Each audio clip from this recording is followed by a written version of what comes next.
I will show you how to make this ring in Plasticity and how to render it in Blender. For the first step, I'm going to connect Blender Bridge with Plasticity and enable live link. This will help us to see in real time what's going on in Plasticity. I'll also remove default cube in Plasticity and add a sphere. I will make everything from this sphere, and I want it to be roughly the size of the ring, but it doesn't need to be too precise. So let's say like 3 centimeters. It's not really that important to work with real dimensions.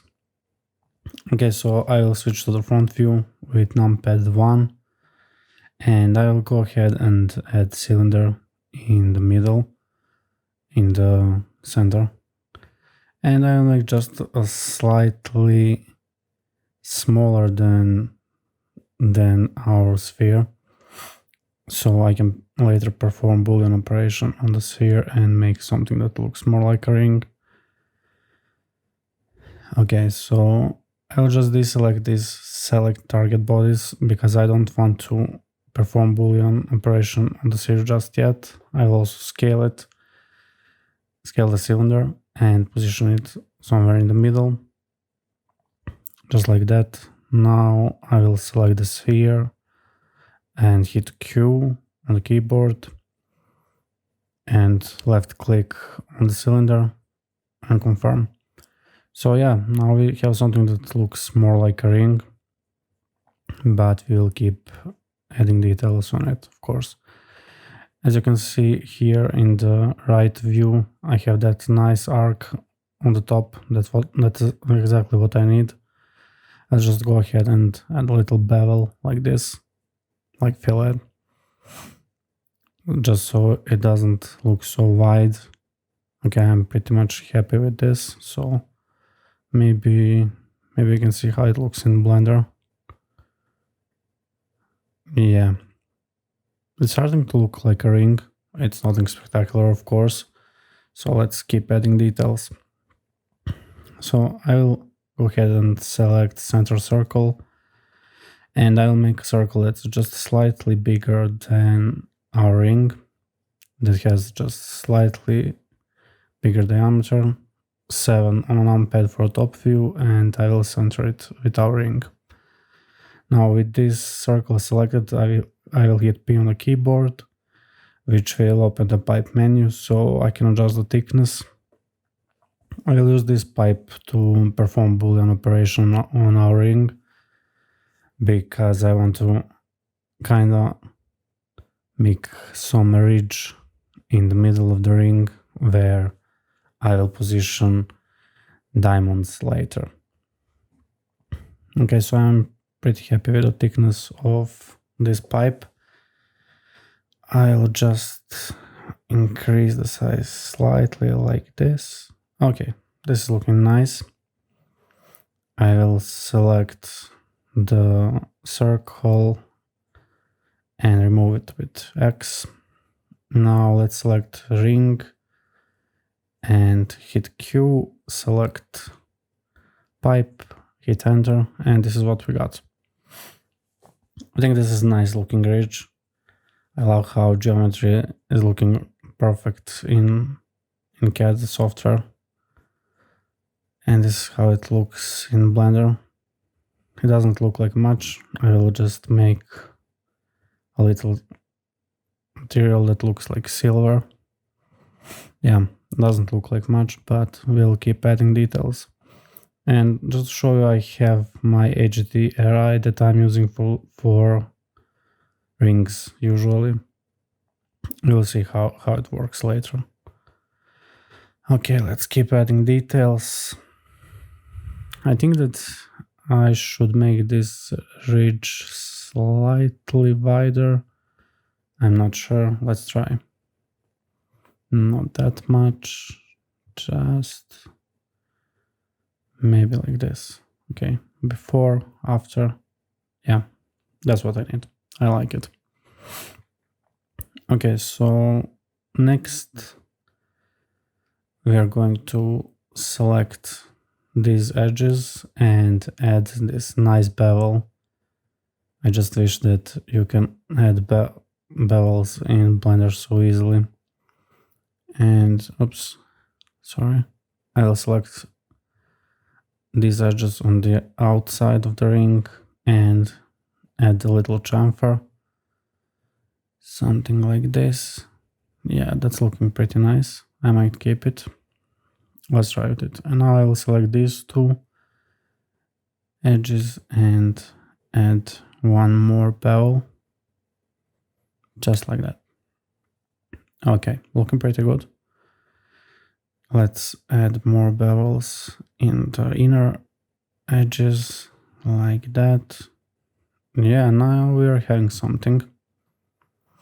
I'm pretty happy with how it looks. And again, things just look so nice in CAD-based software. I mean, Plasticity is amazing for sketching. I wish I could do this in Blender. It's so much easier here in Plasticity. Okay, let's move forward with the details. I actually want to add a ridge in the inner side of the ring, so I will make a cylinder that's just slightly larger in diameter than the inner part of the ring, so we have material to cut. Maybe this width will be okay. Let's see. Let's select it and move it on the center like this. Let's see if it's wide enough. Let's switch to the top view and X-ray mode. Yeah, I think it's wide enough. So let's perform Boolean and see what we got. Yes, I think this is nice. I'll just go ahead and add chamfer. Maybe even make it wider like this. Yeah, I like it. Okay. I'll now go ahead and add some bevels. Something like this maybe. Okay. I think we are looking good now. Let's see how it looks in Blender. Now it's looking more like a ring, and this HDRI is really looking nice on the ring. Let's make it a little bit more like gold or bronze. Yeah, it's looking pretty nice in my opinion already, but of course we'll keep adding details now. For the next detail, I will add sphere. So I will select sphere again and position it in the center like that. Maybe something like this. Okay. Now I just need to pull it up somewhere here. Let's see. Maybe make it slightly bigger like this. Okay. I think this is cool. Yeah, it's looking pretty good.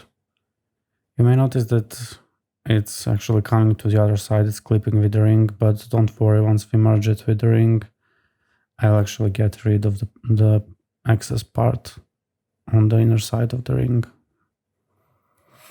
So now I will just select this sphere and I'll add some radial array because I want to spread it all across the ring on the whole surface. I'll select y-axis and let's try with 10. Okay, I think 14 is the number, maybe 15. Yeah, 15 should be fine. We will actually get rid of some of them because I only want to have them on the top of the ring. So let's go ahead and select ones on the bottom and hit X and delete them.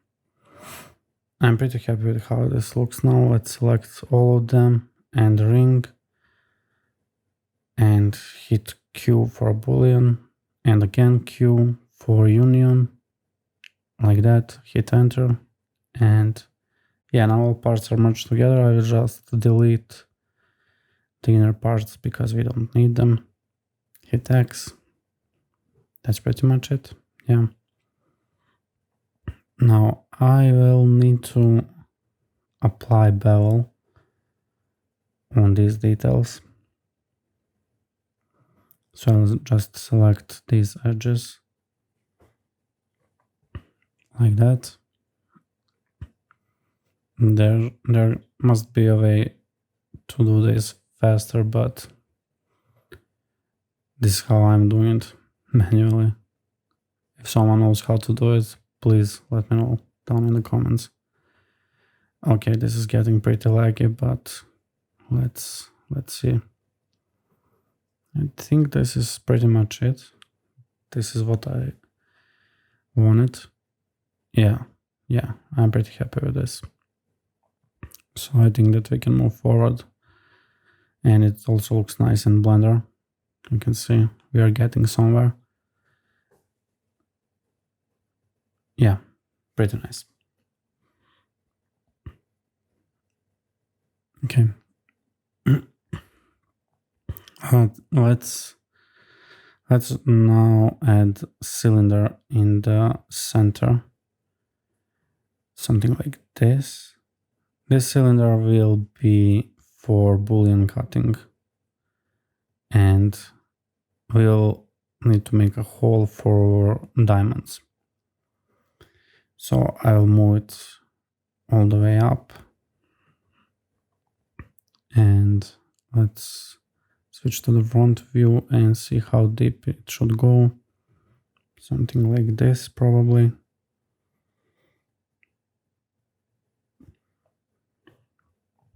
I think this should be fine. Yeah, this is good. Let's just make it a bit smaller, and then I will select it again and apply the same radial blur as I did for the spheres, just like that. And again, get rid of the parts that we don't need. Now I will select the ring and hit Q for Boolean and select each of the cylinder so I can cut it just like that. And now we are almost done with the holes for the diamonds. I will just go ahead and select all of these edges on the bottom. I want to make a chamfer on them because I want to make holes in the shape of a diamond, something like this. Yeah, something like this. Okay, diamonds will fit perfectly here. Now I will just select all of these top edges and apply some bevel to them to make them look nicer. Let's see.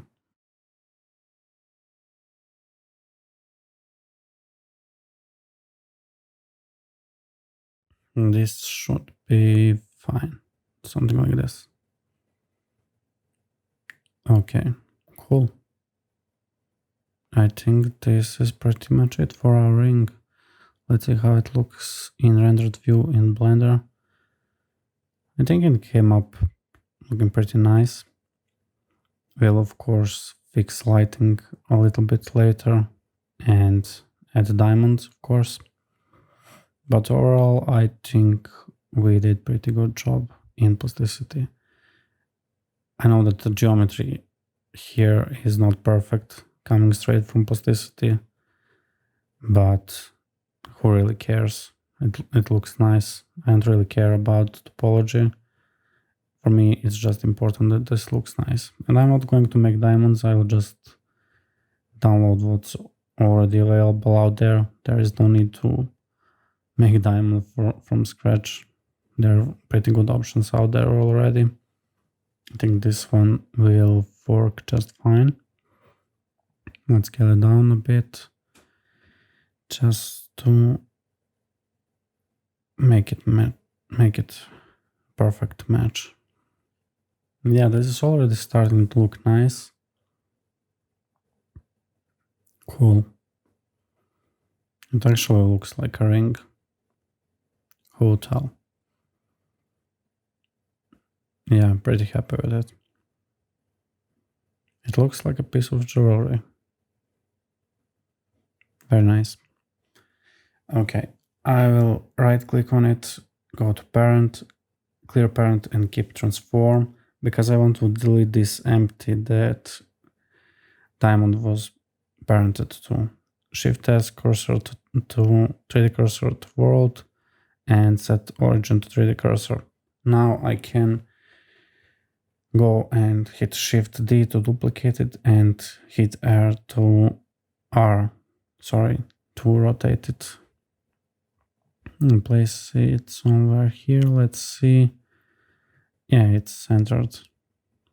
Now hit Shift R a couple of times. Yeah, they're all in place. Let's select them, all the copies, and go to the front view again, Shift D, R, and let's rotate them in the right position. And yeah, they fit very nicely there.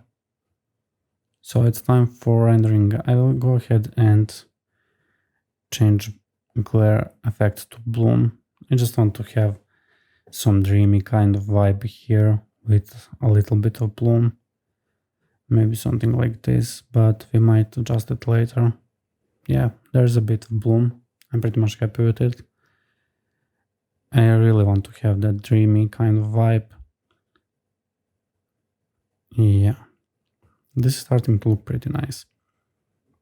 Now I will just rotate the ring a bit and place it on the x-axis and add a plane. This ground plane we need to scale, and let's make sure that ring is actually touching the ground plane. Something like this. Okay, this is looking pretty nice. Let's see. Let's find the angle that might work for the first image. Maybe something like this. And let's add a dark material to the ground plane. Something metallic and a bit reflective. So let's decrease the roughness. Something like this. This might work. And now you have this nice reflection on the ground plane, which I really like. Yeah, this actually might be our first image. Yeah. Maybe just bloom a little bit.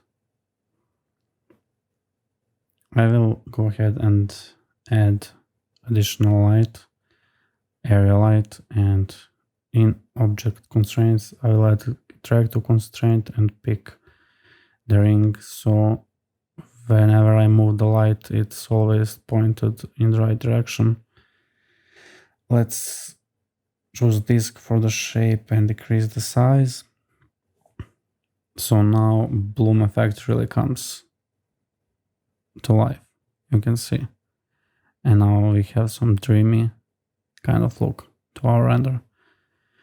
I'll probably try and place this light on the opposite side. Something like this. Yeah, this looks nice. This is really nice. Maybe decrease the beam shapes. No. I will leave it as it was. Maybe, nope. Okay. This is looking pretty nice. I'm very happy with it, actually. Let's just turn off the camera view so I can zoom in without moving the camera. You can tell it's looking pretty nice. But I will just edit material a little bit and connect. I will connect normal to bump normal, and from height I will go and add noise texture factor And for vector input of the noise texture, I will go ahead and add texture coordinate with value object. Now I want to increase the scale to play with the noise a bit. I'm adding noise because there is no such thing as perfectly smooth material. I will just decrease this strength all the way down almost. I want this effect to be really subtle. So I'll increase the detail all the way to the 15. Yeah, that's looking nice. Roughness all the way up. And now we're getting somewhere. I'm starting to like how this looks like. You can see.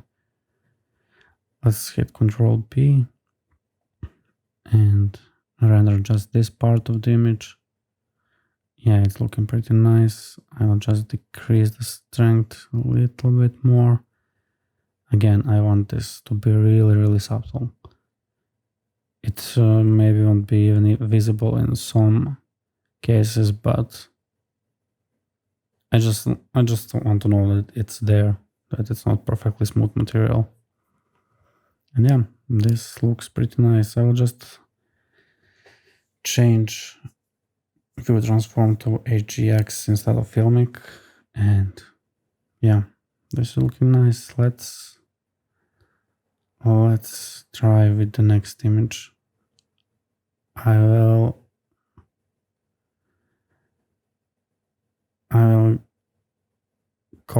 make a copy of this scene, full copy, and now we can select this ring, right click, select hierarchy, and I will actually shift D, duplicate it, and I want to rotate it like with R on the y-axis, and again on the z-axis 90 degrees like this. And I just need to make sure that it's not clipping with our ring on the bottom. I think it's still clipping. Let's see from different angle. Yes, it's clipping. So let's move it a bit up. Okay, I think this is working now. Seems fine. Oh, maybe a little bit more. Okay. That should be it. Okay, looking nice here. I will need to again enable camera to view, and I can adjust the angle for this image, something like this. Yeah, it's looking nice. It's really important to experiment with different angles. Every product is different, so you kind of need to rotate it quite a bit to find perfect angle. It gets easier once you model the product, so you already know from which angle it looks nice. Okay, so let's find angle for our third image. Maybe something like this. Nice close-up. I'll actually select this vertex and I will add empty object to this vertex. I will name it focus and enable depth of field in camera and pick focus as our focus point. Let's increase the f-stop a bit or decrease. No, f-stop is not accurate here. It doesn't give us accurate results because rings are not properly scaled. They're huge. I think they're like 50 centimeters in diameter. But this is looking pretty nice. Yeah, I think this will be a good shot. Yeah, should be fine. Okay, let's try another one. Let's try something a bit different. Let's remove the bottom ring first.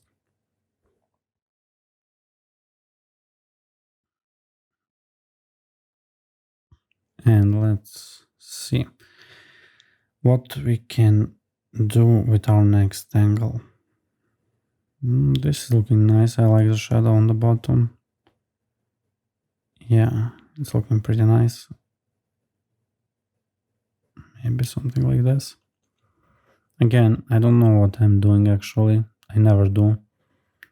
Nor does anyone who is rendering products. You really need to go out there and actually explore what works for your specific product that you are rendering. Now I think that this angle works. So let's make another one.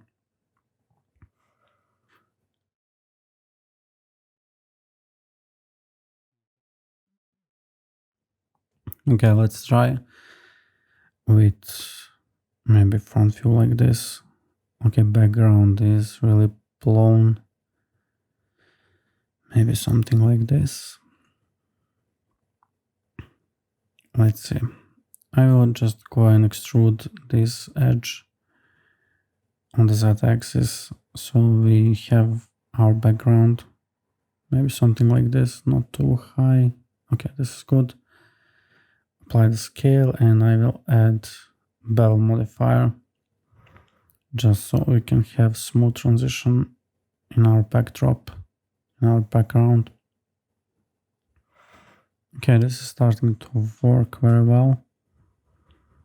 I'll just need to experiment a bit with the position of the backdrop and probably just lighting and angle. I'm not really sure what to do with this light source. I need this light source because of the bloom effect. HDRI is not enough, but yeah, object constraint stopped working, so I need to pick the ring as a target again. So it works again. Weird. I don't know what happened. Let's try and place the lighting on the other side. Maybe to have it as a bit of a rim light. Something like this could work. Maybe with increased size. No, it's too much. Maybe with less power. Okay, this is looking nice. Let's shift D, duplicate it, and see what it does from the other side. Could be too much. I'm not sure.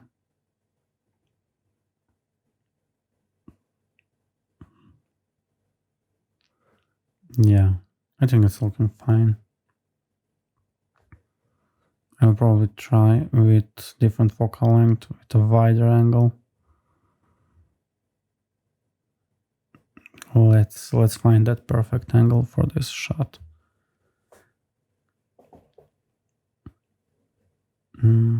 Maybe, nope. Could be something like this. No, I don't like it. It needs to be front view, slightly angled. Something like this. And I need to increase the amount of the bevel because backdrop looks ridiculous. And I need to move the light because it's creating all sorts of problems on the backdrop. So maybe place it over here. Again, notice how highlights are changing when I'm moving that light.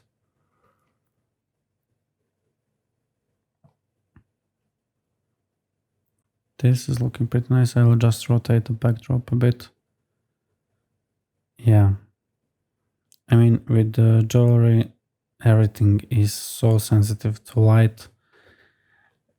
When you move angle just slightly, you have completely different shot because it's basically like trying to capture a mirror that's bent in different sides. It's really hard to make jewelry look good. But I'm happy with this, so let's move forward. And for this shot, I will just increase the focal length of our camera and try to do some close-up that is really on the front. This is too much light now. Maybe decrease the power. Nope, it doesn't really work. Let's try to turn it off. I'm not really sure. I need to experiment a bit more. Okay, let's try this. I'll actually rotate the HDRI on the Z-axis, see how that works. Now we are getting somewhere, I think. Let's just move it a bit more. I want that dark spots to be in the middle. Yeah, something like this. Something like this might just work. I will make the backdrop slightly darker so we can see more of a ring. Yeah, and let's decrease the bloom effect just a little bit for this shot. So something like this. Okay, it's looking nice. Let's move to the next one. Okay, so what do we do now for the next shot? I think we should probably get one horizontal shot because we don't really have one. Maybe something like this. Oh, I like how this is looking. I really like this. Very nice. It's looking very strong like this, I think. I'm not really super proud of my design decisions on this ring, but I mean, at least it looks weird. It's not your average ring, I guess. And sometimes it's just really enough that things look weird. I think we achieved that, if nothing else. Yeah, this angle is something that I like. I will just add empty focus to this front diamond and enable depth of field, experiment a little bit with that, see what we got. Well, it looks like we have our final image done. So please let me know if you guys liked the format of this tutorial, if you have any suggestions and any comments really. And yeah, I will post these projects on Behance. There will be much more and there's probably a little animation as well. So make sure to check my Behance page and probably leave a like or something. Yeah, thanks for watching. Bye guys.